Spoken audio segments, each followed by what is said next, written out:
समन्ता चक्रवालेषु अत्रा गच्छन्तु देवता सद्धम्मं मुनिराजस्य सुनन्तु सग्गमुक्कदं धम्मश्रवण कालो अयं बदन्ता धम्मश्रवण कालो अयं बदन्ता धम्मश्रवण कालो अयं बदन्ता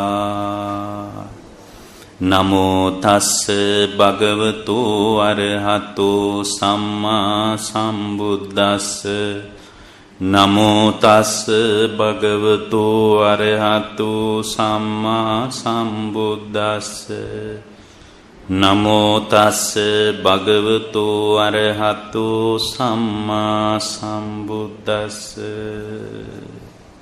ये අපගේ ශාස්ත්‍රූ සම්මා සම්බුදුරජාණන් වහන්සේට අපගේ নমස්කාරය වේවා. පින්වත්නි, ගියවර විතක්ක සන්තාන සූත්‍රයේ දේශනාව නවත්වපු තැනින් අපි අදට નિયમિત දේශනාව ආරම්භ කරනවා. ඔබ හැමදිනාගේම ජීවිතයට අද මේ උතුම් දේශනාව ජීවිතාවබෝධය පිණිස උපකාර වේවා කියලා අපි ප්‍රාර්ථනා කරමින් දේශනාව ආරම්භ කරනවා. එතකොට දැන් අර විදර්ශනාවට පාදක වෙච්ච සමාධිය වඩන කෙනා තුළ ඇති වෙන තත්ත්වයක් නේද පින්වත්නි? එයා භාවනා කරගෙන යනකොට සමාධි නිමිත්තට වුණත් එයා තුළ මේ ඡන්දසාගත, දෝෂසාගත, මෝහසාගතකමක් එන්න පුළුවන්. ඒකට අපි ප්‍රතිවේක්ෂණ සම්මාදිට්ඨියෙන් රුකුල ගන්න ඕන කියලා අර පළවෙනි පියවරේදී කතා කරපු එක තියෙන්නේ. ඒ පියවරත් අසාර්ථකයි දැන්. ඒ නිසානේ මේ දෙවෙනි පියවරකට අපිට එන්න වෙලා තියෙන්නේ. එතකොට යා නෑ ඉතින් කලින් හිටියට වඩා මං දැන් කොච්චර හොඳයිද, කලින් මට මෙහිම සමාධියක් තිබ්බේ නෑ, මම මේ වෙන ලෝකේ වටේ හතර වටේට කැරකි හිටියේ පංචකාම ආරම්මන පදනම් කරගෙන දැන් මගේ සිත බලන්න මොනතරම් චිත්ත සමාධියක් තියනවද කිය ප්‍රතිවේක්ෂණ කරලා බලද්දිත් අතීතයේ ඇසුරු කරගෙන ඔයාලගේ හිත ඔයාලා තුල උපදිච්ච ඔය ආධ්‍යාත්මික தত্ত্বය සාධාරණීකරණය කරන්න පුළුවන්. එතකොට අපි මොකද කරන්නේ? එතකොට ඔයාලට සමාධිය තුලින් රැස් වෙන යම් සංස්කාරයක් තියෙනවා. ඒකට කියන්නේ මොකද්ද? ආනින්ජාබි සංකාරය. පින තුලින් රැස් වෙන සංස්කාරය මොකද්ද? පින තුලින් රැස් වෙන සංස්කාරය පුණ්‍ය සංස්කාරය. ඒක මාව භවයටමයි අරගෙන යන්නේ. භවයටමයි අරගෙන යන්නේ. ඒතර ඒක භවයට අරන් යන බව අපි දන්නවා. සමහරවිට සුගතිය. නමුත් භවයට. භව ගැන මෙතන කතා කරන්න දෙයක්ම නැහැ. ඒක භවයට යනවා කියලා අමුතුවෙන් කියන්න දෙයක් නැහැ. මොකද ඒක කියන්න උවමනාම නැත්තේ අධිචිත්ත මනුයුත්තේනේ. ඒ වචනේ තමයි දේශනාව පටන් ගනිද්දි කියන්නේ. ඒක නැවත නැවත කියන්නේ නැහැ. ඒතර අධිචිත්ත මනුයුත්තේනේ කියන එකේ අදහස මොකද්ද? විදර්ශනාවට පාදක වෙච්ච සමාධියක් වඩන කෙනා කියන එක. ඒතර එයාට හරියන විදිහට මේ දේශනාව සම්පූර්ණයෙන් අපිට කතා කරන්න වෙන්නේ. එතකොට මේ ඒ වඩන කෙනා නම් ඉතින් අර පාපී අකුසලයේ තුල කොහොමත් සංස්කාර රැස් වෙනවා, ඒවා නිරේට ගෙනියනවා, പ്രേත. ඒව කතා කරන්න ඕනේ නැහැ මෙතන. ඒවා මේ ශාලාවට අදාළ නැහැ. එහෙම එකක් වෙනවා. අපිට අදාළ නැහැ. අපිට වඩා බොහොම ඉහළ තැනකින් තමයි මේ සාකච්ඡාව, දේශනාව කරන්නේ. එතකොට දැන් අර සමාධිය ඔයාලගේ හිත සාධාරණීකරණය කරන්නේ ඇයි?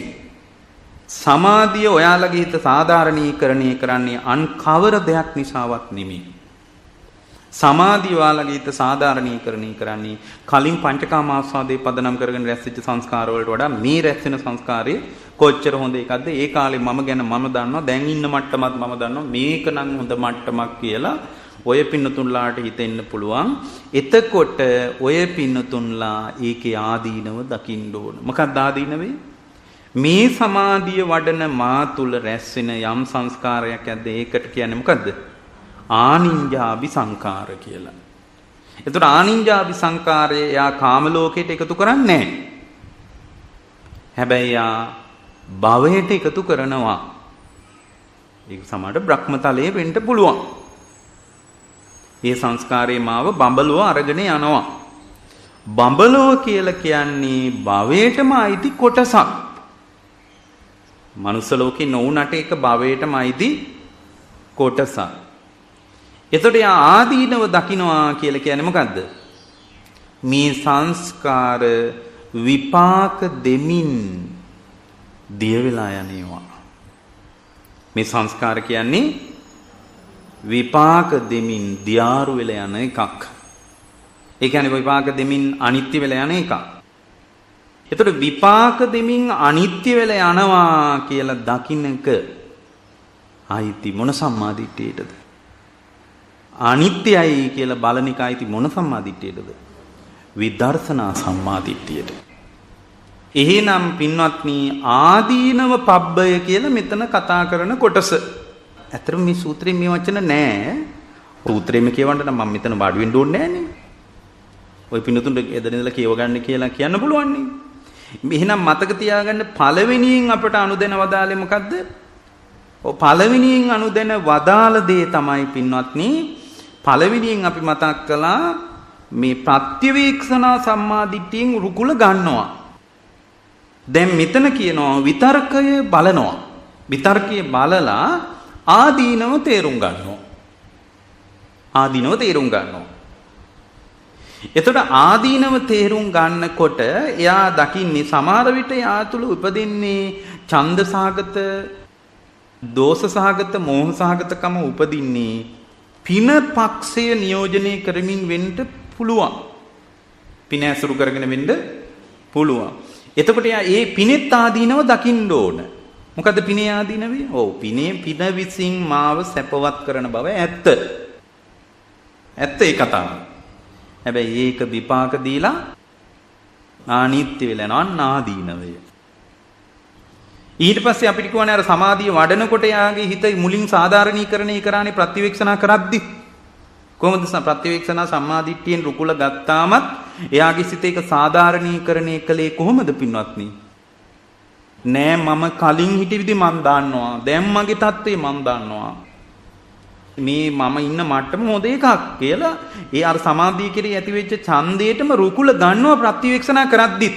එහෙනම් දැන් අර පඩෑණියකින් අයින් කරන්න ඊට වඩා ලොකු වෙණයක් ගහපු කතාවෙන් විතරක් නැවතිලා මේ ප්‍රශ්නේ විසඳන්න බෑ. හැබැයි මට්ටම හොඳ එකක්. ඇයි එහෙනම් මේ හොඳ එකක් නම් ඇයි තවත් ඉස්සරහට දැන් කතා කරන්නේ? මේ දේශනාව අදාළ වෙන්නේ අධිචිත්ත මනුයුක්තේන. ඔය වචනේ ඔළුවේ තියාගෙනයි මේ සූත්‍රය ඉගෙන ගන්න ඕනේ. අධිචිත්ත මොකක්ද මේ කියන්නේ? විදර්ශනාවට පාදක වෙච්ච සමාධිය වඩන කෙනා ගැනයි මේ කියන්නේ. ඒ කියන්නේ විදර්ශනාවට පාදක වෙන හැටියට සමාධිය වඩන කෙනාගේ ඉහළ අර්ථය අරහත්ත්වය, සෝවාන්කමවත් නෙමෙයි. සම්පූර්ණයෙන් නිවෙන එක. භාගෙට නෙමෙයි සදාතනිකව නිවෙන එක තමයි අදහස. ඒතර දෙවෙනියට යට විකල්පයක් තියෙනවා. මොකද කරන්නේ? ආදීනව බලන්න පටන් ගන්නවා. ඒතර සමාධිය වඩනකම ආදීනව දකින්න. මොකද්ද සමාධිය වඩනකම ආදීනවේ? සමාධිය තුලින් රැස් වෙනවා සංකාරයක්. මොකක්ද ඒ සංකාරය? ආනිඤ්ඤාභි සංකාරය. ඒතර ආනිඤ්ඤාභි සංකාරයක් රැස් වුණොත් ඒ ආනිඤ්ඤාභි සංකාරය ඕගොල්ලෝ එකතු කරන්නේ කාම ලෝකෙට නෙමෙයි. අර පිනින් තමයි කාම ලෝකේ කතාව ලියවෙන්නේ. කාම ලෝකේ පහසුව ලියවෙන්නේ පිනින්. කාම ලෝකේ අපහසුව ලියවෙන්නේ පවෙන්. ඔක්කොම සංකාර. හැබැයි මෙතන කතා කරන්නේ ආනිඤ්ඤාභි සංකාරය ගැන. එතකොට අර සමාධිය වඩන කෙනා තුළ රැස් වෙන ආනිඤ්ඤාභි සංකාරය බඹලොවට එකතු කළත් ඒක විපාක දීලා අනිත්‍ය වෙලා යනවා නේද කියලා ඔය පින්නතුන්ලාට දෙවණියට සිද්ධ වෙනවා ඒවායේ ආදීනව බලන්න. ඒ ආදීනව පේනවා නම් විපාක දෙමින් අනිත්‍ය වෙලා යනවා කියලා බලනවා නම් අනිත්‍යයි කියලා බලන එක ආйти මොකටද? විදර්ශනා සම්මාදිට්ඨියට. ඒතර පළවෙනි ප්‍රශ්නේ විසඳ ගන්න අපි පොඩ්ඩක් try කරලා බැලුවේ මොකෙන්ද? ප්‍රතිවේක්ෂණ සම්මාදිට්ඨියෙන්. ඒ ප්‍රතිවේක්ෂණ සම්මාදිට්ඨියේදී මේ ප්‍රශ්නේ විසඳ ගන්න අමාරුයි වගේ දැනුනොත් ඔයගොල්ලෝ කරන්නේ හාමුදුරු කෙනෙක් හම්බෙන්න යන එක. ඒක අපිට කතා කරන්න එක. අපිට කතා කරන්න ඉපා අපි ෆෝන් එකට එන්නේ නැහැ. දැන් කවුරු කතා කරත් යන්නේ නැහැ දැන්.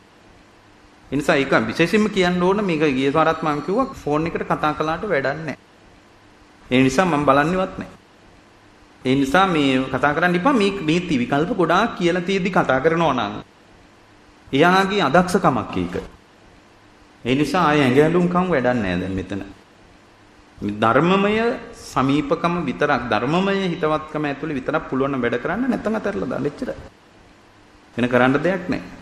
කතා කරනකම් මග බලන්න ඉන්නත් එපා ෆෝන් එකට ඉන්නෙත් නැහැ. මොකද ඒක කියන්න ඕන මේ සමහර අය හරි කනස්සල්ලටපත් වෙලා ඉන්නවා කතා කරන්නේ නැහැ. ඉතින් මොනව කතා කරන්නද? පින්වත්නි මේ පැවිද්ද කියලා කියන්නේ අම්මා තාත්තා පවා අතහැරලා දාලා ආපු ගමනක්. මේ පැවිද්ද කියන්නේ එහෙම එකක්. ඒක ඔය පින්වතුන් හොඳට තේරුම් ගන්න. අනික ගොඩාක් අය ධර්ම මාර්ගයේදී අවංකව මේ වැඩේ කරනවා නම් එයාට උදව් කරන්න ඕන.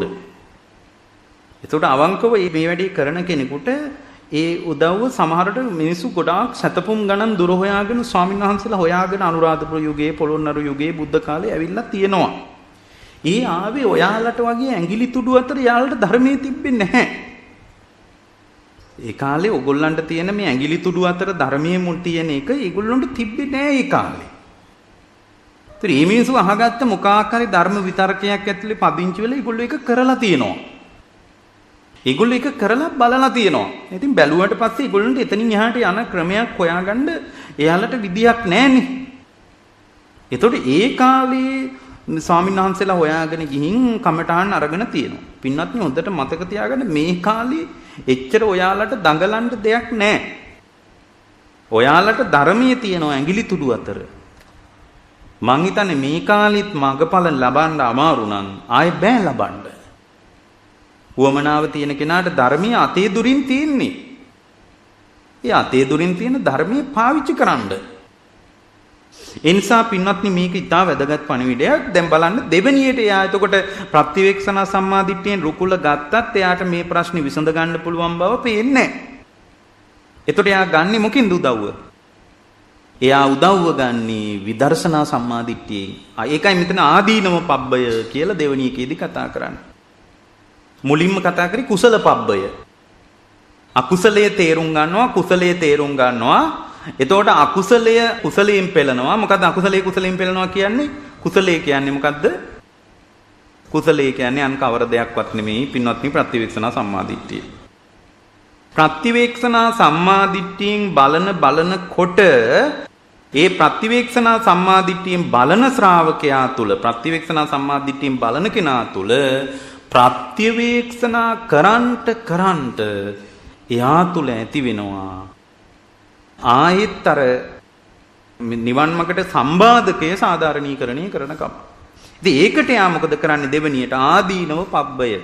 ආදීනවේ පබ්බය වරහන් ඇතුලේ මොකද්ද? විදර්ශනා සම්මාදිට්ඨිය. විදර්ශනා කරනවා කොහොමද ආදීනව?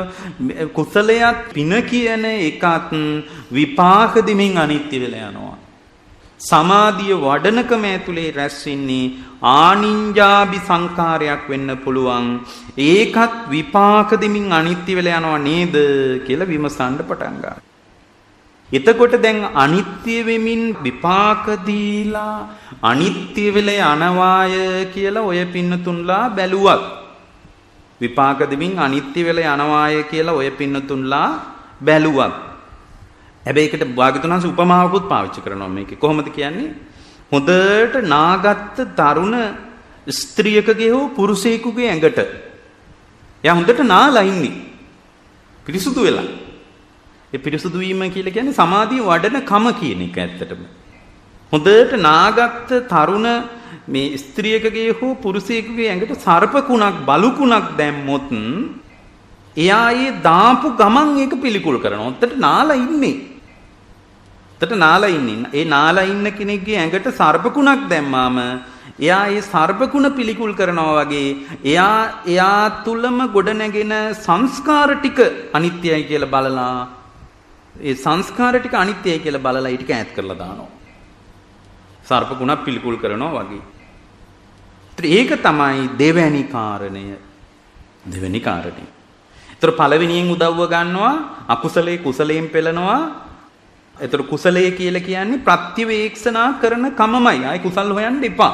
ඒත් ප්‍රතිවේක්ෂණා කර බලද්දිත් ඔයාලට අර මේ නිමිත්තම සාධාරණීකරණය කරනවා නම් සමාධි නිමිත්ත වෙන්න පුළුවන්. ඒක සාධාරණීකරණය කරනකොට යා මොකද කරන්නේ? සමාධි නිමිත්ත තුලින් රැස් වෙන සංස්කාර ටික මාව භවයට එකතු කරනවා නේද? ඒ භවයට එකතු කරලා ඒකත් විපාක දීලා අනිත්‍ය වෙලා යනකොට ආය මගේ ජාතිය ඒ මොහොතේ ඉදිරිපත් වෙන අபிසංස්කාර වලට අනුව ගොඩ නැගෙනවා නේද කියලා බලන්න පුළුවන් හැකියාව ඒ ශ්‍රාවකයා ගොඩනගා ගන්නවා. දැන් ඔය විදියට කරද්දිත් ඔය විදියට දැන් ආදීනව මෙනෙහි කරද්දිත් එයාට හිතෙනවා නම් මෙහෙම හිතෙන්න පුළුවන්. නෑ ඉතින් මම නිරේට වැටෙන්නේ නෑනේ. ඒකත් ලොකු දෙයක් නේ. ඔන්න ඔහොම හිතෙන්න පුළුවන් හිතට. ඔක්කොම සංස්කාර අනිත්‍යයි තමයි. හැබැයි මම නිරේට වැටෙන්නේ නෑ ඊළඟ ජීවිතේ. ඒකත් කොච්චර ජයග්‍රහණයක්ද කියලා හිතෙන්න පුළුවන්. නෑ මම මේ පින් කරන එකෙන් මාව සතර අපායට වැටෙන්නේ නෑනේ. මම දිවිවරු අතර හරියයිනේ. ඔය දෙවිවරුන්ට අහු වෙනවා කියන එකත් පින්වත්නි බරපතල අවුලක්. දිව්‍ය ලෝකෙට අහු වෙනවා කියන එකත් බරපතල අවුලක්. අර තියෙන බුද්ධ දේශනාවක් මේ පින්වත් මහණෙනි දර කොටයක් ගහගෙන යනවා නම් ඒ දර කොටේ එතරට ගොඩ ගහන්නෙත් නැත්නම් ඕරිමන් තීරන්තිකෝ බික්කු ජන්නේතං මෙතරට ගොඩ ගහන්නෙත් නැත්නම් ආධ්‍යාත්මික ආයතන වලට අහු වෙන්නෙත් නැත්නම් එයා ඊට පස්සේ පාරිමන් තීරන්තිකෝ එතරට ගොඩ ගහන්නෙත් නැත්නම් ඒ කියන්නේ යා උදාහරණයක් විදියට යා කය ගමුකෝ කයට අහු වෙන්නෙත් නැහැ මේ කය මම කියලා පිළිගන්නෙත් නැහැ කයට දැනෙන පහස මගේ කියලා පිළිගන්නෙත් නැහැ ඔය දෙකම තියෙන්න ඕනේ නෑනේ. ඔය දෙකම භවයටයි එකතු කරන්නේ. මේ කයට පහස දැනෙන එක ඇතුලේ සිත තුල හටගන්න නාම සංස්කාර ටිකක් ඇතුලේනේ ඔයාලට මේ ලෝකේ කියවගෙන පහස හඹාගෙන යන්නේ. මේ කය මම කියලා පිළිගන්නෙත් නැත්තම්. මේ කයට දැනෙන පහසත් මමත්වයෙන් පිළිගන්නේ නැත්තම් හිතේ. ඒක හරියට දර කොටේ එතරටයි මෙතරටයි ගොඩ ගැහුවේ නෑ වගේ. හැබැයි ඊතරටයි මෙතරටයි ගොඩ නොගහපු කොටයක් මුහුද පැත්තටම යයි කියලා හිතන්න බෑ. මුහුද පැත්තටම යයි කියලා හිතන්න බෑ. එතකොට බුදුරජාණන් වහන්සේ වදාලා දැන් යා මේ කය මම කියලා පිළිගන්නෙත් නෑ. කයට දැනෙන පහස මගේ කියලා පිළිගන්නකමකුත් නෑ. මේ පහස පදනම් කරගෙන ගොඩ නැගෙන తত্ত্বය කෙරෙහි යාට පින්වත්නි සියුම්ම පවතිනවා නන්දි රාගයක්. අන්නේ නන්දි රාගය රහ කර කර ඉන්නවා. එයා තුල උපදිනවා සියුම් නන්දි රාගය. ඒ නන්දි රාගයට අසුවීම හරියට බුදුරජාණන් වහන්සේ මතක් කළා මජ්ජේ සංසාදේති. සමහරට ওই ගඟ ගලාගෙන යනකොට මැද පොඩි පොඩි පස් කණ්ඩි එහෙම තියෙනවා. ඒම උඩට ගොඩ ගැහුවා වගේ. ඕලාරිකව යා කය මම කියලා පිළිගන්නෙත් නෑ. කය පිළිබඳ යම්කිසි ආකාරයක වැඩිමක් තියෙනවා. මේක ඇතුලේ මම කියලා ගන්න මොකක්වත් නෑ කියලා යා හිතනවා. එළි රූපේට අහු වෙන්නෙත් නැහැ. රූපේට අහු වෙන්නෙත් නැහැ. එතකොට යා එළියේ රූපේට අහු වෙන්නෙත් නැහැ. මොකද මේ පහස ගෙනත් දුන්නු රූපය තුලත් මම කියලා මගේ කියලා ගන්න මොකක්වත් නැහැ නේද? අනාත්ම ලෝකයක් නේද කියලා තියෙන කියලා විමසා බලන හැකියාවක් ඒ ශ්‍රාවකයා තුල තියෙනවා. හැබැයි පින්වත්නි, එයා ලබාපු පහස පිළිබඳව නන්දි රාගයක් එයාට තියෙනවා. දැන් තියුණු අනාත්මයේ පිළිබඳව කය සම්බන්ධවත් පහස සම්බන්ධවත් සියුම් දැක්මක් තිබ්බට ලබාපු පහස සම්බන්ධව සියුම් නන්දි රාගයක් හිතේ තියෙනවා. ඒක හරියට එතරට ගොඩ ගහන්නෙත් නැතුව මෙතරට ගොඩ ගහන්නෙත් නැතුව මැදින්ම ගිහින් පස් ගොඩක හිර වුණා වගේ. එහෙම වෙන්න පුළුවන්. පින්වත්නි හොඳට බලන්න මේ කය අනාත්මයි කියලා බලන්න කොච්චර නිවන් දකින්න කෙනා විදර්ශනාවට පාදක වෙච්ච සමාධියක් වඩන කෙනා කොයිතරම් සිහියෙන් ඉස්සරහට යන්න ඕනද කියලා බලන්න. එයා කය මම වශයෙන් පිළිගන්නෙත් නැහැ. මේ කය පිළිබඳවත් එයාට යථාභූත ඥානයක් එක්තරා විදියකින් තියෙනවා. ඒක අරහත්ත්වේ කරා යන්නම ප්‍රමාණික නැති වෙන්න පුළුවන්. බාහිර පහස ගැනත් එයාට අවබෝධයක් තියෙනවා. එතකොට මේ කයයි පහසයි පදනම් කරගෙන එයාට යම් අවබෝධයක් තිබුණාට ලබාපු පහස එයාට මතකයිනේ. කය පදනම් කරගෙන දැන් වයසට යනකොට ඕක තේරෙනවා. ඒ කාලේ ලබපු පහස ගැන එයාට මතකයි. ඒ ලබාපු පහස ගැන එයා කල්පනා කර කර අඬනවා නම් ඔන්න එයාට සියුම් නන්දි රාගයක් තියෙනවා. ඒක හරියට අරදර කොටේ එතරට ගොඩ ගහන්නෙත් නැතුව මෙතරට ගොඩ ගහන්නෙත් නැතුව මැද පස් ගොඩක හිර වුණා වගේ. ඊට පස්සේ බුදුරජාණන් වහන්සේ අනුදැනවදාලේ කොහමද? ඊළඟ එක තමයි පින්වත්නි මේ එයාට සමහර විට බරපතල විදියට මේ මැදින් ගිලා බැස්මක් ඇති වෙන්න පුළුවන්. ඒ කියන්නේ කයයි පහසයි පදනම් කරගෙන එයා තුල හටගන්නවා සියුම් ස්කන්ධ ටිකක්. කාය විඥානේ පහළ වෙනවා. කයින් පහස අඳුනා ගැනීම තුල වේදනා ස්කන්ධයක් හට ගන්නවා. ඒ කය පහස අඳුන ගන්නකොට සංඥා ස්කන්ධයක් හට ගන්නවා. කයින් ලබන පහස පදනම් කරගෙන යාට විතර්ක කරලා බලන්න පුළුවන් කමක් ඇති වෙනවා. මේ විදිහට යා තුල ඇති වෙනවා සියුම් නාම රූප පරම්පරාවක්. කය පිළිබඳවත් පහස පිළිබඳවත් එයාට ඕලාරික වට්ටමින් මමත්වයක් නැති වුණාට අර සියුම් ස්කන්ධ ටික ඔක්කොම එකතු වුණාට පස්සේ ඒ වාට පොඩි සියුම් තෘෂ්ණාවක් තියෙනවා. ඒ සියුම් තෘෂ්ණාවට අපි කියන්නේ අස්මිමානය කියලා. ඔන්න ඔය අස්මිමානයේ තිබ්බොත් ඒත් අර දරකොටේ මුහුද පැත්තට යන්නේ වගේ ශ්‍රාවකයා නිවනට වැටෙන්නේ නැහැ. කාරණා 4ක් ගැන අවධානයක් තියෙන්න ඕන. පස්වෙනි කාරණේ තමයි බුදුරජාණන් වහන්සේ අපට අනුදැන වදාලා කතමෝච බික්කු manussග්ගාහෝ මිනිහෙකුට දැන් මේ දරකොටේ මේකෙන් ප්‍රයෝජනයක් තියෙන මිනිහෙක් ගත්තොත් එහෙම කවුරු හරි මේක ඕමනා වෙන මිනිහෙක් ඉන්න පුළුවන් නේ දර වලින් ප්‍රයෝජනයක් තියෙන මොනවා හරි කැටයමක් හදා ගන්න හරි නැත්තම් එහෙම මේක දරට ලිපට දාන්න හරි මොකක් හරි දර වලින් ප්‍රයෝජනයක් තියෙන මිනිහෙක් මේ කොටේ ගත්තොත් එයාගේ උත්සාහයි ඒත් මේ දර කොටේ මුහුද පැත්තට යන්නේ කියලා කියනවා ඒක හරියට සාමාන්‍ය ජීවිතේ ගත කරද්දී නිවන් මඟට ඇවිල්ලා එකපාරම ලෝකෙට ආය අහුවෙලා යනවා මම හරි ආසයි හාඳුරණී ධර්මයේ දිනු කරන්න. හැබැයි මට විවාහ වෙච්ච කෙනෙක් විදිහට වගකීම් තියෙනවා. අන්න අහුවෙලා යනවා. මම කැමති නිවන් මඟ වඩන්න. හැබැයි මට මගේ මේ දරුවගේ වගකීම් ටිකත් එක්ක හාඳුරණී ටිකක් මම මේ පසුබෑලා ඉන්නේ. ඒක හරියට අර දරකොටේ මිනිහෙක් ගත්තා වගේ. මේ සූත්‍රයට අයිති කොටස කොකද දන්නවද?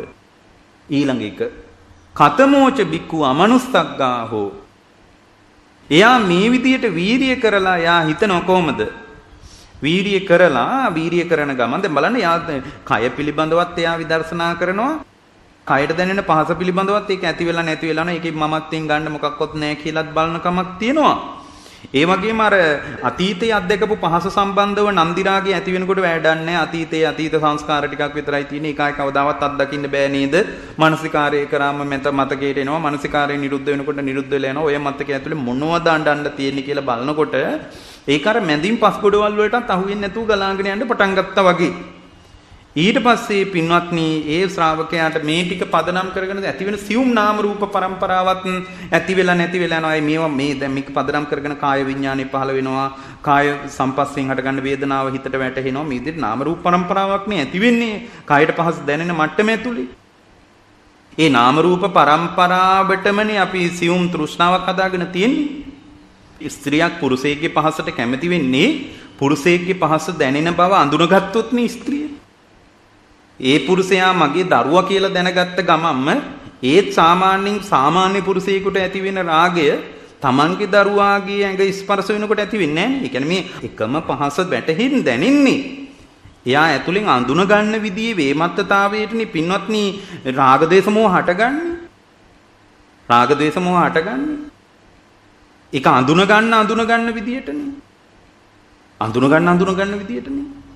තමන් බස් එකේ යනකොට ඇඟේ කවුරු හරි කෙනෙක් නිකන් හේතුණත් ඇඟේ අතක් වැදුනත් අපිට කේන්ති යන්නේ. දැන් අපේ දරුවගේ අත වැදුනට අපිට කේන්ති යන්නේ නැහැ. තමන්ගේ ස්වාමියාගේ අත වැදුනට අපිට කේන්ති යන්නේ නැහැ. හැබැයි වෙනත් අපි නන්නා දුනන කෙනෙක්ගේ අතක් වැදුනොත් අපි ඒක ඇතුලේ මහ විශාල බස් එක ඇතුලේ කෝලහලයක් හදාගන්නේ ඇයි? අඳුන ගන්න විදියටනේ. පහස තුල සමානකමක් නේ තියෙන්නේ. කායට පහස දැනෙන මට්ටම තුල කාය විඥානයේ පහළ වීමෙන් අඳුනා ගැනීමේ ව්‍යාකූලත්වයක් නේ තියෙන්නේ. සංඥා විපල්ලාසනේ තියෙන්නේ. ඒකට අනුවනේ චන්දූප සංහිතය හෝ දෝසූප සංහිතය හෝ මෝහූප සංහිත මේවා ඇති වෙලා පදනම් කරගෙන මහ විශාල අවුලකට අපි යන්නේ. ඒතර මේක මෙතන නාම රූප પરම්පරාවක් ඇති වෙලා නැති වෙලා යනවා කියලා දැක්ක ගමන්ම පින්වත්නි මේ නාම රූප කෙරෙහි පවතින සියුම් තෘෂ්ණාව අයින් වෙලා යනකොට මම වෙමි කියන ගතිය පවා කඩා වැටෙන්න ගන්නවා. ওই ගතිය කඩා වැටෙනකොට තමයි ශ්‍රාවකයා ඉහළ මඟඵල දක්වා ඉස වෙන්නේ. ඇයි මම වෙමි කියන ගතිය කඩා වැටෙනකොට අනාගාමී වෙනවා කියලා කියන්නේ. ඒක මම ඉහළ මඟඵල දක්වා ඉස වෙන්නේ. එතන මේ විදිහට යම් කෙනෙක් බලනකම ඇතුලේ manussග්ගාහෝති යට දරකොටේ මිනිහෙක් ගත්තා වගේ කියලා ධර්මයේ අදහස් කරන්නේ මොකද්ද? මිනිහෙක් ගත්ත කියලා අදහස් කරන්නේ මේ විදිහට නිවන් මඟ වඩාගෙන යනකොට එයා තුල ඇති වෙච්ච බැමි ටිකක් තියෙනවනේ දරුවා, බිරිඳ, ස්වාමියා, අම්මා තාත්තා, ආමුදුරු මේ විදිහට ඇති වෙච්ච බැමි ටිකක් තියෙනවනේ ජීවිතේ. මේ බැමි ටික පදනම් කරගෙන එයා මන්දගාමී වෙනවා. මං හරි කැමතියි නිවන් මඟ වඩන්න. මට මෙන්න මේ ප්‍රශ්නේ පැවිද්දෙකුට උනත් කියන්න හිතනවා. සිවුරත් අරින්න ඕක හිතෙන්න පුළුවන්.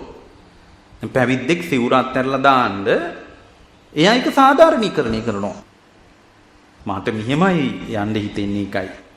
මම යන්නේ මෙහෙමයි. ඇත්තටම යන්නේ එහෙම නිසා නෙමෙයි. මේ කෙලෙස් උඩු දුවලා ඔය යන්නේ. ඒක සාධාරණීකරණය කරනකොට මිනිස්සුත් ඒකට සාදුකාර දෙන්න දණී සාදු සාදු ඕමනම් යන්න. ওই මට්ටමින් නම් ගියාට කමන්නේ. මේක හොඳට ගැඹුරින් විමසුවාම අහෝ කෙලෙස් සුඩු දුවලා නේද කියලා දැකලා මැදහත් වෙන්න ලංකාවේ මිනිස්සු දක්ෂ නැහැ. ඒ උපැවිදි වීමටත් සාදුකාර දෙන්න බලන්න ලංකාවේ උපාසකම්මල කණ්ඩායම ඉන්නවා. ඒකයි තේරෙන්නේ මේ කෙලෙස් අවුලට හිර වෙලා අර ඒක හරියට manussක් ගාහෝ හෝති මිනිස්සෙක් ගත්තා වගේ අර දර කොටේ.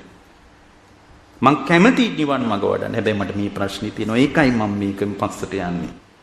මං කැමති නිවන් මඟ වඩන්න. මට මේ දරුවගේ ප්‍රශ්නේ නැත්තම් මං හඳුරුනේ මහාන වෙලා. ඒකයි මම මේ පිටිපස්සට ආවේ. එහෙම සාධාරණීකරණයක් නැහැ. හැම වෙලාවකම හිතන්න මේ බුද්ධ ශාසනය ඇතුළේ ඉපදුනේ නිවන් දකින්නමයි වෙන එකට නෙමෙයි. හැමදාම හිතන්න මේ බුද්ධ ශාසනය ඇතුළේ ධර්මයක් පවතින කාලේ හොඳ ක්ෂණ සම්පත්තියක් එක්ක පටිච්ච සමුප්පාද ධර්මී මගේ කනටම වැටෙන්නේ නම් මේනම් නිවන් දකින්නමයි වෙන එකට නෙමෙයි. එහෙම හිතනකොට ඒක ප්‍රමුඛ වෙනවා. ඒක ජීවිතේ ප්‍රමුඛ කාර්ය වෙනවා. ඒතර දරුවා ජීවිතේ ප්‍රමුඛ කාරණේ කරගන්න උවමනා නැහැ මේ වෙලාවේ. මොකද ගොඩාක් මේ ශාලාවලට එන අය දරුවන්ගේ යුතුයකම් ඉවර වෙලා දැනට. ඒගොල්ලෝ වැඩිහිටි බවට පත් වෙලා දැනට. මේ වෙනකොට වැඩිහිටි වෙලා. ඒතර වැඩිහිටි වෙච්ච දරුවාගේ පස්සෙන් දුවන්න එපා දැන්. වැඩක් නැහැ දුවලා. ඇයි? එයා කෙරේ ඕගොල්ලෝ කොච්චර දිව්වා? ඔය මොකක් හරි අවුලක් තියෙනවා නම් ඒක හදන්න බෑ. ඕගොල්ලෝ කොයි විදියට හිතුවත් ඔය අඩුපාඩුව හදන්න බෑ. ඇයි බැරි හදන්න? ඒක ධර්මයෙන්මනේ අපිට ඉගැන්වුවේ. සංස්කාර හැසිරෙනවා මක් කරන්නද? කරන්න දෙයක් නැහැ. එතකොට දැන් මෙන්න මේ විදියට අපි බලන්ට පුරුදු වුණොත් මේ විදියට බලනකම ඇතුලේ අපිට ලොකු ජයග්‍රහණයක් තියෙනවා. ඊට පස්සේ දැන් මේ ඔය දැන් මේ කියපු අතිරේක සූත්‍රයේම තියෙනවා මේක අර දාරුක්ඛන්දෝපම සූත්‍රයේනේ තියෙන්නේ. දෙවෙනි කියනවා අමනුස්සග්ගාහෝ හෝති. කතමෝච භික්කවේ අමනුස්සග්ගාහෝ. මොකද පින්නත් මහණෙනි මේ අමනුස්සයෙකුට මෙයා පිළිවෙත් පුරලා ටික වෙලාවක් බලලා යා හිතනවා නෑ කමන්නේ මේ විදියට පිළිවෙත් පෙරුවොත් දිව්‍ය ලෝකේ හරි යයිනේ මම. ආන්න නිවන අදහස යාගෙන් ඈත් වෙලා දිව්‍ය ලෝකෙ ඉදිරිපත් වෙනවා. මේ විදියට පිළිවෙත් පෙරුවොත් මේක නිවනට සෑහෙන්නේ නැති වුණාට මේ විදියට පිළිවෙත් පුරණකින් මම කොහොමත් සුගතිය යනවනේ කියලා සුගතිය ඉදිරිපත් වෙන්න පටන් ගන්නවා. එතකොට මේ සුගතිය ඉදිරිපත් වෙන එක තමයි පින්වත්නි. ඒ සුගතිය පිණි එයා ප්‍රතිපත්තිය සුගතිය පැත්තට හරව ගන්නවා. අන්න ඒක කියන්න තමයි මම මේ සූත්‍රයේ ඔය සූත්‍රේ ගොඩාක් කොටස් මට කියන්න උනේ. ඒ වගේ දැන් ඔයාලට අර ආදීනව දැක්කා. දෙවෙනි එක ආදීනව පබ්බයනේ. ඒතර ආදීනව පබ්බය වරහන් ඇතුලේ මොකද්ද? විදර්ශනා සම්මාදිට්ඨිය. කුසල පබ්බේ වරහන් ඇතුලේ මොකද්ද? ප්‍රතිවේක්ෂණා සම්මාදිට්ඨිය. ඒතර කාරණා දෙකක් අපි කිව්වා. ඒතර තුන්වෙනි කාරණිය මොකද්ද? දැන් ආදීනව බලනවා යා. එතකොට යා සමාධිය වඩනකොට මේක ඇතුලේ රැස් වෙන යම්කිසි ආනින්ජාපි සංකාරයක් ඇද්ද? මේ ආනින්ජාපි සංකාරේ පවා මාව යම්කිසි ආකාරයක සුගතියට උදව් වෙනවනේ. කලින් හිටියට වඩා මං කොච්චර දියුණුවක්ද මගේ කියලා එයා බලනවා. බලනකොට පින්වත්නි ඒ බලන්න එයාට ආදීනව බලන්න ආදීනව පෙනි කියන්නේ විදර්ශනා සම්මාදිට්ඨියෙන් රුකුල ගත්තත් එයාට අර පිහිටා සිටින එක අතහරින්න හිත දෙන්නේ. ඒ හිත දෙන්නේ නැති වෙනකොට බුදුරජාණන් වහන්සේ වදාලා තස්සච්චේ භික්කවේ භික්ඛුනෝ විතක්කානං ආදීනවං උපපරික්කිතෝ uppajjenteva පාපකා කුසලා විතක්කා චන්දූප සංහිතාපි දෝසූප සංහිතාපි මෝහූප සංහිතාපි තේන භික්කවේ භික්ඛුනෝ තේසං විතක්කානං අසති අමනසිකාරෝ අප්පජ්ජිතබ්බෝ.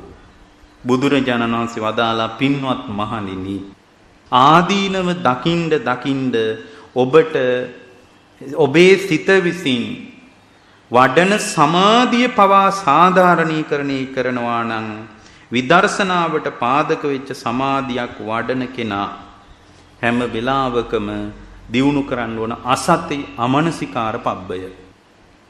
සිහි කරන එක නවත්තලා දානවා. එතකොට මෙතන සිහි කරන එක නවත්තලා දානවා කියලා කියන්නේ මේ අபிසංස්කාර ටික දිහා බලන එක නවත්තනවා. සමාධිය වඩන එක නවත්තන්නේ අபிසංස්කාර දිහා බලන එක නවත්තලා දානවා. ඒකට කියන්නේ අසති අමනසිකාර පබ්බය කියලා. දෙවෙනි එක මොකද්ද? ආදීනව පබ්බය.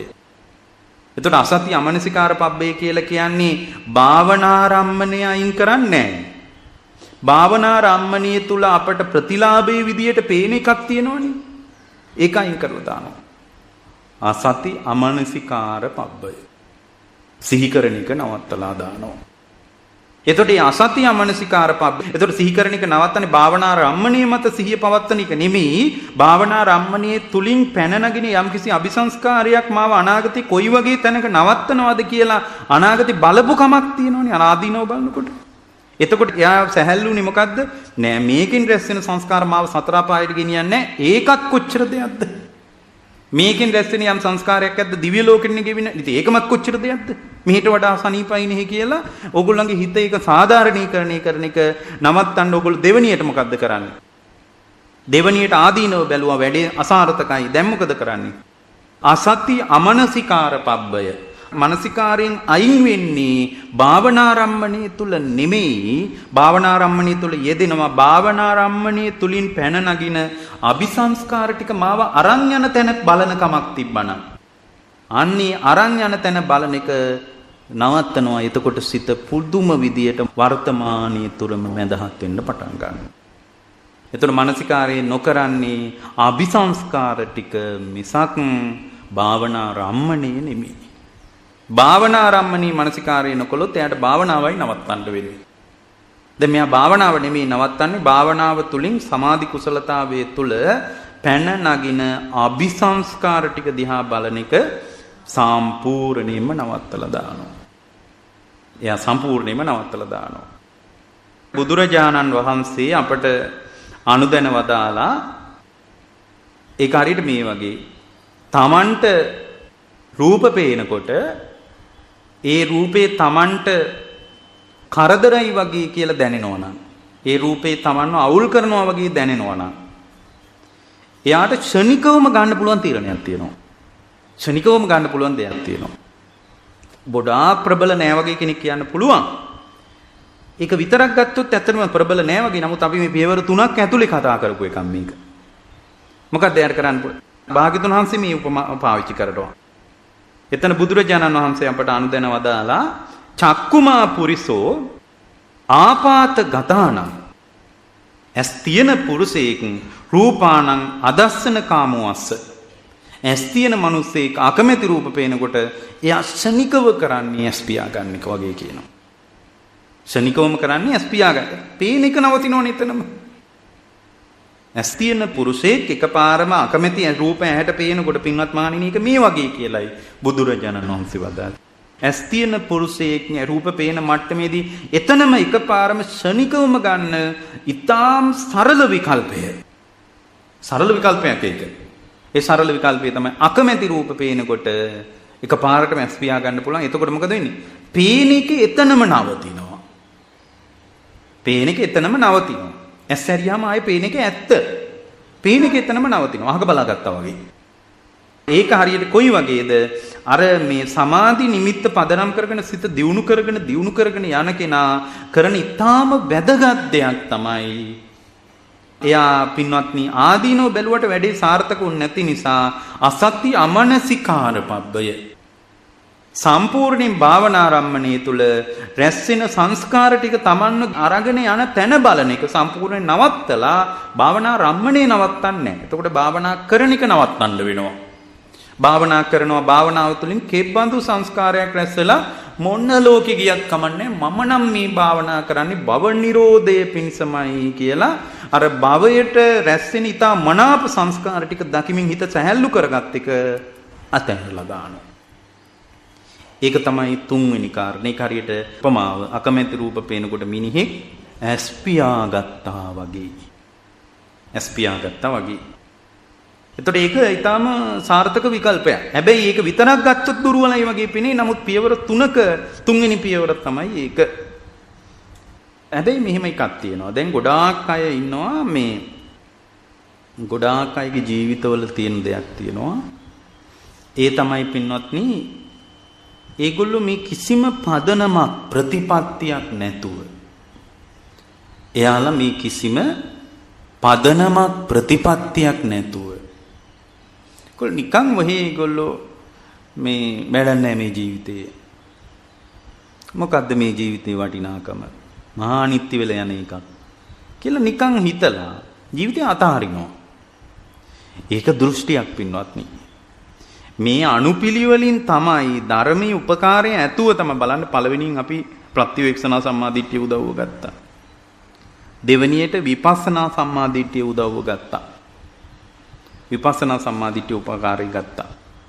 ඒතර මේ විදිහට විමසා බලනකොට පින්වත්නි යා මාර්ග සම්මාදිට්ඨියෙන් ලොකුට උදව්ව ගන්නවා. ඇයි යා මාර්ගයයි අමාර්ගයයි හොඳට අඳුර ගන්නවනේ. අමාර්ගය මොකද්ද? ධ්‍යාන සමාපත්තිය තුල භාවනා ආරම්මණය තුල පවා රැස්වෙන සංස්කාරයේ මත පිහිටා ඉන්න එක. ඒක මාර්ගය නෙමෙයි. ඒක අමාර්ගය කියලා දැකලා මේ අමාර්ගයට එකතු වීම තියෙන පිණිස අවකාශය සම්පූර්ණයෙන් වහලා දානවා. අසත්‍ය යමනසිකාර පබ්බය. ඒතර දැන් ගොඩාක් අය ඉන්නවා මේ වැඩපිළිවෙලක් නැතුව ඒගොල්ලෝ එකපාරට මේතන වැඩන්නේ ජීවිතේ. මොකද්ද මේ ජීවිතේ? මේ දිය වෙලා යන ජීවිතයක් අනාගතේ පොළොවට පස්සෙලා යන ජීවිතයක් කියලා ජීවිතය අතහැර මේක මේ වෙලාවේ ජීවිතය අතහරින්න එපා. ඇයි මේ බුද්ධෝත්පාදයේ තියෙන්නේ? මේ වෙලාවේ ජීවිතේ නම් අතහරින්න එපා. පින්වත්නි මේ තියෙන්නේ ගෞතම බුදුරජාණන් වහන්සේගේ මිහිරි ශ්‍රී සද්ධර්මය ඇහෙන වෙලාවක්. ලෙඩ ඇඳේ ඉඳලා හරි කමක් නැහැ. ජීවිතය අතහරින්න එපා. මේ හැකියාව එයාට තියෙන්න ඕන. බලන්න සමාධිය නෙමෙයි අතහැරියේ. සමාධිය තුල රැස්වෙන අபிසංස්කාර ටික දිහා බලන එක අතහැරලා දැම්මේ. අද ගොඩාක් අය ඉන්නවා මේ ජීවිතේ වැඩන්නේ. එතකොට දැන් සමහරට මෙහි හාමුදුරුවරුණක් කියන්න පුළුවන්. බලන්න යා හිතපු විදිය කොච්චර හොඳයිද? මොන හොඳක්ද පින්වත්නි? කොහෙ ගියාද කියලා දන්නේ නැහැ. සමහරට හිතනවා බලන්න ජීවිතේට වටිනාකමක් දුන්නේ නේ මිනිස්සයා කියලා කියනවා. ජීවිතේට වටිනාකම දෙන්නේ නැහැ කියලා කියන එක ප්‍රතිපත්තිය තුල වෙන දෙයක්. සමහර අය ඉන්නවා මේ වැඩන්නේ මේ ජීවිතේ මොකද්ද මේ ජීවිතේ මේක නම් ඕනේ පවත්වන්න කියලා එයාට සමහරට හිතෙනවා ප්‍රතිපත්තියක් නැතුව ඒක අන්තයක් පින්වත්නි මේ වෙලාවේ පැවැත්ම අපිට හරි උදව්වක් මේ ලැබිච්ච ජීවිතේ පැවැත්ම උදව්වක් මොකද මේ ලැබිච්ච ජීවිතේ පැවැත්ම ඇතුලේ තමයි අපිට පිළිවෙත් පුරන්න තියෙන්නේ කවදාවත් පින්වත්නි ඔයගොල්ලෝ උත්තර බෙහෙත් ටික අරගෙන ආහාර පාන ටික අරගෙන මේ පැවැත්ම හදාගන්න.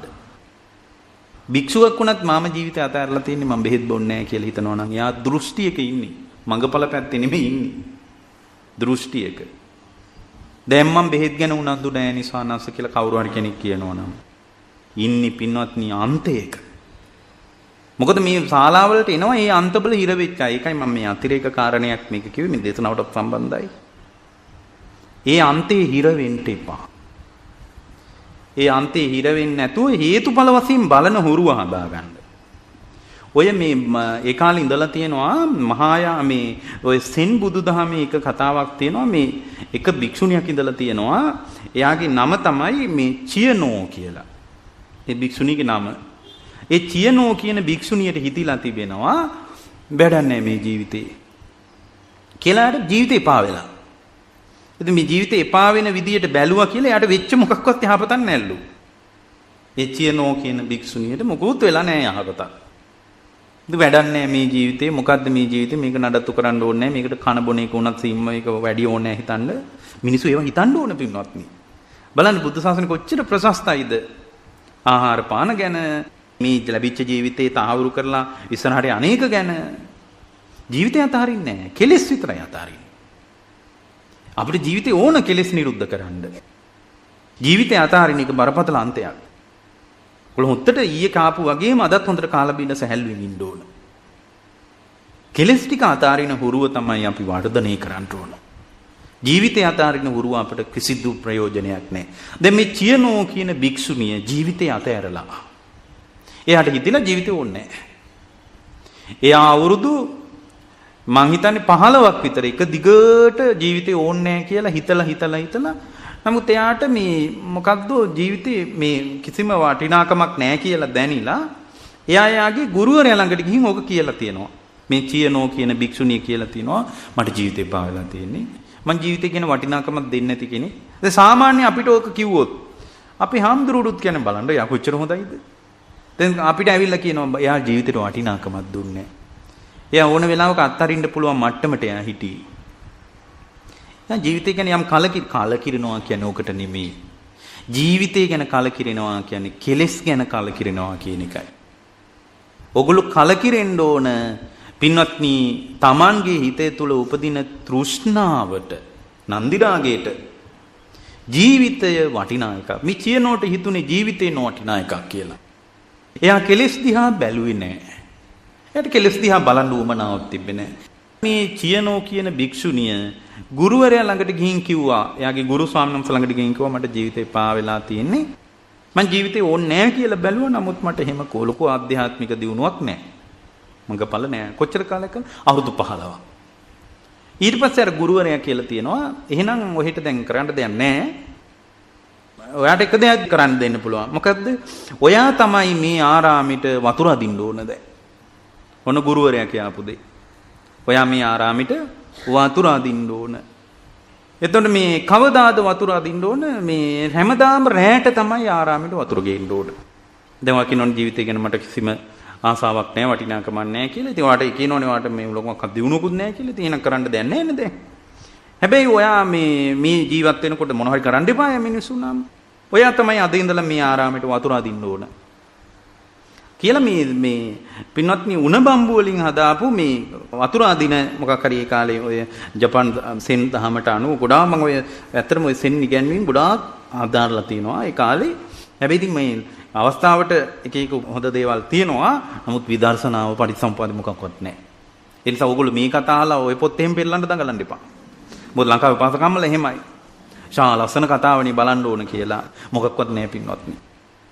මේ පටිච්චසමුප්පාදයේ තුල තියෙන මිහිරි අර්ථය නෑ. අවිද්‍යාව මොකද්ද කියලා ඇහුවොත් දන්නේ නැහැ. මුණින් මුණ බලාගන්න. සංස්කාර රැස් වෙන්නේ කොහොමද කියලා ඇහුවොත් දන්නේ නැහැ. ඒකයි. ඒ නිසා මේක ලස්සන අර්ථයක් තියෙන නිසා මම ওই පින්නතුන්ට කියන්නේ. එතකොට මේ භික්ෂුණියට දීලා තිනවා එහෙනම් ඔයා වතුර අදින්න ඕන මේ ආරාමෙට කියලා. දිරච්ච ලණුවකුත් එක්ක මේ උණ බම්බු වලින් හදාපු වතුර අදින්න නිකන් බාල්දියක් වගේ එකක් දීලා තියෙනවා. එතකොට මෙයාට දැන් රෑණි වතුර අදින්න ඕන. දැන් දවලුත් නෙමෙයි. රෑ වතුර අදින්න ඕන. කරුවලේ වතුර බාල්දියක් තරම් දැන් මේ චියනෝ කියන භික්ෂුණිය යනවා වතුර ගේන්න. වතුර ගේන්න යනකොට බය උපදිනවා හිතේ. කරුවලේනේ. එතන බය උපදිනවා සර්පෙක්වත් ගහයිද? ඊට පස්සේ එහෙමත් නැත්නම් හිවලෙක්වත් එයිද? ඒ වගේ ඉතින් කැලෑව යනකොට අවදානම් සහිතව ඔළුවට එනවා දැන්. එතන යාට අර බයෙන් තැති ගැන්මින් ඉක්මනට ගිහින් වතුර බාල්දිය අරගෙන දුවගෙන එනවා ආරාමෙට. එතකොට යාට දැනෙන්න ගන්නවා ඇතුලේ බය උපදින්නේ. මේ රූපය කෙරෙහි මට සියුම් තෘෂ්ණාවක් තියෙන අන්න පොඩි අදහස් දැනෙන්න ගන්නවා. අන්ධකාරයේ බිය උපදින්නේ මොකටද? මේ රූපය කෙරෙහි තණ්හාව පවතින කමට. ඊට පස්සේ ඔන්න දෙවෙනි දවසේ යනකොට හඳ පායන්න ලෑස්ති. එයා හඳ පායන්න ලෑස්ති වෙනකොට පොඩක් අඳුර නෑනේ. එතකොට එයා රෑ දෙගොඩ හරිය වෙනකම් බලන් ඉන්නවා හඳ පායනකම්. එතන හඳ පායන්න ලෑස්ති වෙනකොට ඔන්න බාල්දිය අරන් යන යාන්තම් පාර පේනවා. එතකොට ඊට වඩා දැන් අද බය අඩුයි. ඒකට මම උපායක් පාවිච්චි කරා. මොකද දෙගොඩ හරිය වෙනකම් බලන් හිටියා. හඳ පායනකම්. එතකොට හැම වෙලාවෙම බය ඉපදුනාට පස්සේ ඔගේ නිවන් මඟ ගැන ලොකුවට කියන්න පුළුවන්. හැබැයි ඔය විස්තරවල නම් නිවන් මඟ නැහැ. මේ හැම එකම නිවන තියෙනවනේ. එතකොට මට මේක කියද්දි පැයක් විතර බණ කියන්න හිතෙනවා. ඇයි දැන් එතකොට දැන් කෙනෙකුට බය උපදිනකොට ඒ බය නිසා හැම වෙලාවකම යා යැපින්නේ අරමුණ මත. මට මේ කතාව පේනවා. ඒක පොතේ නෑ. බය උපදින අරමුණ මත. ඒකනේ යා හඳ එළිය මත යැපෙන්න හදන්නේ. පොඩ්ඩක් හරි හඳ යාන්තම් තිබ්බොත් එතකොට මේ අසුදුරවත් පුතක්ද නෑ. පොඩි අරමුණින් පවා හරීම මිහිරක් ආස්වාදයක් විඳිනවා. පොඩි අරමුණක් ඇති. එතකොට එයා මොකද කරන්නේ? මේ එයා ඊට පස්සේ හඳ එළිය පොඩ්ඩක් පායනකම් ඉන්නවා. ඒ කියන්නේ සාමාන්‍යයෙන් තණ්හාව වැඩි වෙන්න එයා අරමුණ මත යැපෙනවා. අරමුණට වහල් වෙනවා. අරමුණට වහල් වෙනවා.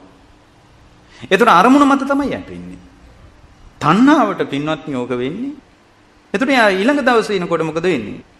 එතකොට දැන් මේ හඳ දැන් මෝරනවානේ. හඳ මෝරනකොට එයා හඳ එළිය අතරින් වතුර ගේන්න යනවා. එතකොට වතුර ගේන්න ගියාට පස්සේ එයා වතුර බාල්දියෙන් වතුර ගන්නකොට එයා දකිනවා එක්තරා දවසක හොඳට හඳ පායලා ඒ හඳ එළිය හඳේ ඡායාව ප්‍රතිබිම්බය ලස්සනට අර ලිඳ මත පතිත වී ඇති බව. එතකොට එයා එච්චර ඒක දැකලා තියෙන්නේ. එතකොට එයා අර හොඳ සැහැල්ලුවෙන් අර වෙනද ඇති වෙච්ච බීතියකින් තොරව බය තැති ගැන්මකින් තොරව අර බාල්දිය ලිඳට දාලා වතුර එක අරගෙන එනකොට එයාට පේනවා වතුර බාල්දියේ දහඳ ඇති බව. එතකොට එයා මේ වතුර බාල්දියේ දෙස බලාගෙන ඊටාම සිහියෙන් ඇවිදගෙන එනකොට එයාට එක දෙයයි ඔළුවට ආවේ කියනවා. වතුර තියෙනකන් හඳ තියෙන බවක්. මේ වතුර තියෙන්නේ කොතනද? ප්‍රතිබිම්බය පදනම් කරගෙන හඳ වතුරට අයිති නොවන බවක්. ප්‍රතිබිම්බයේ පමණක් වැටි ඇති බවක්. එයා ඒක දැක්කා කියනවා. මේ වතුර අරන් ඉද්දී ඒ කතාවේ තියෙනවා. එයාගේ ඒ උණ බම්බු වලින් හදාපු අර වතුර බාල්දිය කියලා අපි හිතමු. ඒක කඩාගෙන වැටුණා කියනවා. අර දිරච්ච ලණුවකනේ තිබුණේ. ඒක කඩාගෙන වැටෙනකොට වතුර හිස් වෙනකොට සඳ අතුරුදහන් වී ගිය බවක්. ඇයට විතර්කයක් ආවලු. දිය තිබ්බොත් හඳ තියෙනවා. දිය නැත්තම් හඳ නැහැ කියලා. ඒතර යාගේකින් පටිච්චසමුපාදය දැක්කේ කියනවා. නිකලෙස් වුණා කියනවා. ඔන්න ඔය වගේ කතා තමයි තියෙන්නේ. නමුත් ඒ වගේ ලොකු අර්ථයක් තියෙනවා. නමුත් මේ පටිච්චසමුපාදය දැක්කට පස්සේ යාට තමන් තුළ මැවෙන මානසික ගතිය බාහිර ලෝකෙට අයිති නැති බවත් එක අවිද්‍යාවෙන් හටගෙන නැති වෙන මහ විශාල ව්‍යාකූල අවුලක් බව යා දැක්කා කියනවා. ඒකෙන් නිකලෙස් වුණා කියනවා.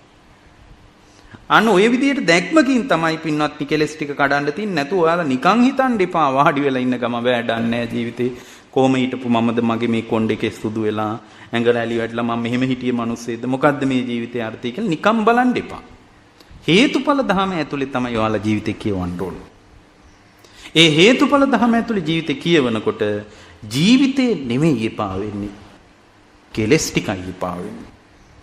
කෙලස් ටික එපා වෙනකොට පින්වත්නි ඔයාලට දුකයි අතුරුදහන් වෙන්නේ. මොකද විපාකයේ පිණිස සකස් වෙලා දුක මත පීඩිත පුද්ගලයෙක් ලෝකේ නිර්මාණය වෙන එක සම්පූර්ණයෙන් කඩාගෙන වැටෙනවා. එතන තමයි අපි කේන්ද්‍රගත වෙන්න ඕනේ. එතකොට දැන් මේකේ ඊළඟට හතරවෙනි කාරණේ. කාරණා පහයි තියෙන්නේ. හතරවෙනි කාරණේ තමයි පින්වත්නි දැන් තස්සතේ භික්කවේ භික්ඛුන. දැන් අර විදිහට මේ අසති අමනසිකාර පබ්බේ මනසිකාරය කරන එක එයා හොඳට විමසලා බැලුවත් අසති අමනසිකාර කුසලතාවයේ ඇතුලේ වුණත් එයාට මේ මානසිකාර කුසලතාවයෙන් අයින් වුණත් විපාකේ නොපෙනුනත් එයාට අර සමාධිය කෙරෙහි පවතින සියුම් තෘෂ්ණාව වුණත් මෝරගෙන වැඩෙන්න පුළුවන්. එතකොට එයා මොකද කරන්නේ? ඒක හේතුඵල වශයෙන් විමසා බලනවා. අන්න ඒකට අපි කියන්නේ විතක්ක මූලපබ්බය කියලා. හතරවෙනි එකට මොකද කියන්නේ? විතක්ක මූලපබ්බේ. විතර්කයේ මුල හොයන්න ගන්නවා. විතර්කේ දැන් බලන්නේ. විතර්කේ මුල හොයන්න ගන්නවා. මේ විදිහට සැස් වෙන සංස්කාර කොහොමද ගොඩ නැගෙන්නේ කියලා මුල හොයාගෙන. එතකොට පටිච්ච සමුප්පාදය අනුව තමයි ආ බලන්නේ. පටිච්ච සමුප්පාදය අනුව තමයි බලන්නේ. එතකොට මේ විදිහට මා තුල ගොඩ නැගෙන සමාධිය කෙරෙහි මා තුල රාගයක් හෝ ද්වේෂයක් උදාහරණයක් විදිහට සමාධිය විතරයි අපි ගන්න. නිතර පින ගැනත් ওই අදහසම අපි මේ දේශනාවේදී කතා කළානේ. එතකොට සමාධිය තුල යම්කිසි ආකාරයක ඡන්ද සහගතකමක්, දේශ සහගතකමක්, මෝහ සහගතකමක් වෙනවනම් ඇයි මේකේ ඉන්නේ කියලා බලනවා. ආවිද්‍යාවට කියලා දකිනවා. එතකොට අවිද්‍යාව සහගතකම ඇතුලේ නේද මට මේ අபிසංස්කාර රැස් වෙන්නේ කියලා බලනවා. මේ රැස්වීම විසින් අනාගතේ නැවත කාම ලෝකේ නොවුනත් බඹලෝ හරි මගේ ප්‍රතිසන්දිය සිද්ධ වෙනව නේද කියලා බලනවා. ඒක පංචෝකාරික භවයක් නොවුනට පංචස්කන්ධයන් නොවුනට ස්කන්ධ එකක් තිබ්බත් භවයේ නේද කියලා බලනවා. එතනක් සියුම් නාම රූප පරම්පරාවක්ම නේද හටගන්නේ කියලා බලනවා. මේ විදිහට පටිච්ච සමුප්පාදය අනුව විමසා බලනවා. ඔකට කියන්නේ විතර්ක මූලපබ්බය කියලා. විතර්ක මූලපබ්බය. එතකොට ඔය විදිහට විමසා බලනකොට පින්වත්නි පටිච්ච සමුප්පාදය ඇසුරු කරගෙන සිත මැදහත් වෙන්න පටන් ගන්නවා කියලා. ඒත් හරියන්නේම නෑ කියමුකෝ. දැන් ඒත් හරියන්නේ නෑ. ඒත් අර සමාධියම අභිනන්දනය වෙනවා. පිනම අභිනන්දනය වෙනවා. පවණම් අභිනන්දනය වෙන්නේ නැහැ. මොකද මෙයා දියුණු කෙනෙක් නේ. එතකොට මොකද්ද කරන්නේ? එතකොට ඒ ශ්‍රාවකයා තුළ බුදුරජාණන් වහන්සේ අපට ඊටාම ලස්සනට ඒක අනුදැනව දාලා. කොහොමද? දැන් නම් ඉතින් කල් මරලා බෑ කියනවා. ඒ දැන් විකල්ප ක්‍රම හතරක්ම පාවිච්චි කරා. කුසල මූලය ගැන අදහස් කළා. ඊට පස්සේ ආදීනව පබ්බය, ඊට පස්සේ අසති අමනසිකාර පබ්බය ඒවට අපේ සම්මාදිටියේ තව දිගන අපි තේරුම් කළා. තව විස්තර කරන්න ඕට මේක. නමුත් අපිට මේ කාලය අවසන් වෙලා නිසා මම මේ කෙටියෙන් කියන්නේ. ඊට පස්සේ විතක්ක මූල පබ්බය පටිච්චසමුපාදයෙන් අනුව විමසනවා. එතකොට පුළුවන් තරම් හිත මැදහත් වෙනවා. ඒත් එයාට තවදුරටත් අර පුද්ගලයා තුළ නිවන් මඟට ආවරණය වෙන උදාහරණයක් විදිහට සමාධිය කෙරෙහිම ඡන්දසාගතකමක්, සමාධිය නැතිකම ගැන දෝමනස්ස සාගතකමක්, සමාධියම ජීවිතයේ පිලිසරණම කියලා යම්කිසි මෝහ සහගතකමක් මතම යාගේ සිත පිහිටා ඉන්නවනම් එයා විකල්ප ක්‍රම ගොඩක් පාවිච්චි කරලා තියෙනවා. එකක්වත් හරියන්නේ නැත්නම් මෙතන බුදුරජාණන් වහන්සේ නම් අපට අනුදැන වදාලේ කෙසේ කරන්න කියලාද? එතන බුදුරජාණන් වහන්සේ අපට අනුදැන වදාලා මේක හරි ලස්සන වචනයක් තියෙනවා. දන්තේබි දන්තං මාදාය ජීවහාය තාලුං අහච්ච චේතසා චිත්තං අබිනිග්ගන්හාතෝ. ඒ කියන්නේ දිව තල්ලට තියලා තද කරලා හරි. එහෙමයි මෙතන කියන්නේ දන්තේබි දන්තං මාදාය. දත්මිටි කාලා හරි. දැන් නම් හරියන්නේ නැහැ කියනවා. දත්මිටි කාලා හරි මේ ප්‍රශ්නේ විසඳන්න පටන් ගන්න ඕන කියනවා. අතර මේ දත්මිටි කාලා විසඳනවා කියන්නේ අන්න මොකක්වත් නෙමෙයි. එයා කරන්නේ ඒ වෙලාවේ හටගන්න ස්කන්ධ ටික දකිනවා. ඒ වෙලාවේ හටගත් ස්කන්ධ ටික අනිච්චානුපස්සී විහෙරති ආදි වශයෙන් විදර්ශනා කරනවා. ඒ වෙලාවේ දැන් සමාධිය වඩනකොට හටගන්න ස්කන්ධ ටික. දැන් මේ විකල්ප එකක්වත් හරියන්නේ නැත්නම් දන්තේන දන්තං මාදාය. දත්මිටි කාලා හරි මේ ප්‍රශ්නේ දැන් විසඳන්න ඕන. ඍජුව එනවා ක්‍රියාමාර්ග වලට ස්කන්ධ ටික. දැන් හටගන්න ස්කන්ධ ටික බලනවා. සමාධිය තුලම හටගන්න ස්කන්ධ ටික බලනවා. පින තුලම හටගන්න ස්කන්ධ ටික බලනවා. එතකොට පින නොපෙනී ස්කන්ධ පේන්න ගන්නවා. සමාධිය අභිනන්දනේ නොවි යථාභූත ඥානින් ස්කන්ධ ටික පේන්න ගන්නවා. ඒ ස්කන්ධ ටික කොච්චර මනාප එකක් වුණත් ඒ ටික අනිත්‍යයි කියලා බලන්න පටන් ගන්නවා. ඔතනින් ඒ ශ්‍රාවකයා අවබෝධය කරා එන්නම ඕන. ඒතර මෙන්න මේ ක්‍රියාමාර්ග පහ තමයි තියෙන්නේ. ඒතර මේ ටික යම් කෙනෙක් පාවිච්චි කළොත් එයා මේ කෙබඳු ආකාරයකටවත් සංස්කාරයකට අහු වෙන්න විදියක් නැහැ. එයා අවබෝධය කරා යන්න ඕන. එබඳු අවබෝධාත්මක කුසලතාවයක් පිණිස හෝරා ගණනාවක් මේ රැස් කරගත්ත කුසලය මේ පින්තුන් හැම දිනාටම නිවන් පිණිසම උපනිශ්‍රය වේවා කියලා අපි අදිෂ්ඨාන කරනවා. මේ දේශනාමය කුසලානිසංස ධර්මය නිතා කැපවීමෙන් මේ අවකාශය සකස් කරන අපේ කල්යාණ මිත්‍ර හේමක ඩයස් මැතිතුමන්ට මේ පින්තුන් නිතාම හොඳින් සංවිධානය කරන මේ පින්වත් මහත්මයාටත් රාජී ඩයස් මහත්මියටත් නිදුක් නිරෝගී සුව ප්‍රාර්ථනා කරනවා. ඉතින් මේ පින්තුන් ගොඩාක් කැප වෙනවා මේ දේශනාව සැලසුම් කරන්න. හේමක ඩයස් මහත්මයා ප්‍රදාන පින්තුන් සියලු දෙනාට මේ කුසල් ජීවිතාවබෝධය ධර්මාවබෝධය පිණිස බලවත් වේවා කියලා අපි අදිෂ්ඨාන කරනවා. ඒත් එක්කම නාවින්න රාජමහා විහාරස්ථානයේ විහාරාධිපති නායක ස්වාමින් වහන්සේටත් විහාරස්ථානයේ වැඩ සිටින පූජනීය මහා සංඝරත්නය මේ අවකාශය සකස් කරලා දෙන්න අපි හේමක ඩයස් මහත්මයාට ඊටාම කරුණාවෙන් අනුග්‍රහ කරනවා. ඉතින් උන්වහන්සේලාටත් සිත්සේ පිළිවෙත් පුරාගෙන නිවි සැනසෙන්න මේ කුසල් බලවත් වේවා කියලා අදිෂ්ඨාන කරනවා. ඒ වගේම නාවින්න රජමහා විහාරස්ථානයේ දායක සභාවේ පින්නතුන්ටත් ධර්මසිරි පෙරේරා පියතුමන්ටත් එතුමා ගොඩාක් කැප වෙනවා මේ පින්කම සැලසුම් කරන්න. එම මෑණියන්ටත් මේ වැඩසටහන සංවිධානය කිරීමේදී උපකාර කරන පින්තුන් සියලු දෙනාටත් ආශිර්වාද කරනවා. මේ ගෞතම බුදු සසුනේදීම නිවන් පිණිස මේ කුසල් බලවත් වේවා කියලා අපි අදිෂ්ඨාන කරනවා. මෙතනට සම්බන්ධ වුණු මේ සියලු දෙනාටත් පවුල්වල පින්තුන් සියලු දෙනාටත් මේ උතුම් කුසලානිසංස ධර්මයන් මගඵල නිවන් පිණිසම හේතුපකාර වේවා කියලා අපි අදිෂ්ඨාන කරනවා. සතරවරන් රජ දරුවන් සක්දෙවිඳුන් ප්‍රදාන සියලු දිව්‍ය රාජ මණ්ඩලවලටත් බ්‍රහ්ම රාජ මණ්ඩලවලටත් අවීචී පටන් බවාග්‍රය දක්වා විහිදී පැතිරී පවතින පෙනෙන නොපෙනෙන හැම දිනාටමත් මේ උතුම් කුසලානිසංස ධර්මයන් නිවන් දොරටුවක් වේවා කියලා අපි අදිෂ්ඨාන කරමු. ඒ අපගේ ශාස්ත්‍රු සම්මා සම්බුදුරජාණන් වහන්සේට අවසාන යාමේද අපගේ নমස්කාරය වේවා. අභිවාදන සීලිස නිච්ඡං වද්දා පචායිනෝ චත්තාරෝ ධම්මා වඩ්ඩಂತಿ ආයුවන්නෝ සුඛං බලං ආයුරාෝග්‍ය සම්පatti සග්ග සම්පatti මේවච අතෝ නිබ්බාන සම්පatti හිමිනාතේ සමිච්ඡතු